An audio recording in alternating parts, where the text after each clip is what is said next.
多数的风台来呀，东南部头一个受影响，昨昏透风落雨是愈来愈强，昨暗嘛传出有人死亡。这是花莲秀林乡有一个负责人咧顺山水的广线的时，无细致跋落坎骹，找到人的时已经过往。气象局是提醒讲，今仔日规工东半部拢是强风大雨，民众都爱提高警觉。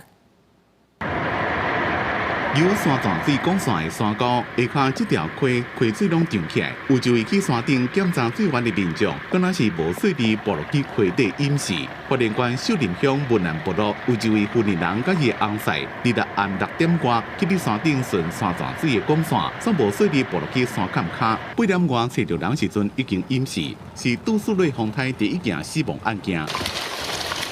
山坎面水石头一直愈来，路面拢是石头，雨过路袂停。台北线中型公路关原路段发生土石崩落情形，交通中断，工程人员赶紧抢修。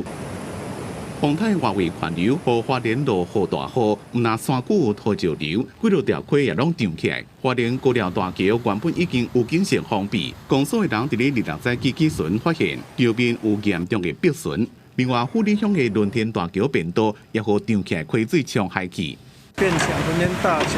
冲毁了希望我们的不要进出。风台落大雨，根据气象局网站的资料，26日透早0点到27日5点半，屏东西大武山7站924毫米的雨量排第一，花莲富里乡明里7站592毫米，台东卑南乡李家林道7站562毫米。主要的降雨还是集中在东半部地区、恒春半岛以及西半部的山区。而这个样子到了明天的白天，东半部降雨还是持续，甚至因为台风开始来到台湾西南方，因此南部地区的降雨也在明天会明显的增多。气象局讲，今仔日27规工，宜兰、花莲、台东风雨也是真大，南部加平湖、金门有阵雨，中部地区加北部地区有大雨或者是豪雨，南部加平湖地区今仔日下昼到暗时是风雨上大的时阵，要特别注意。记者综合报道。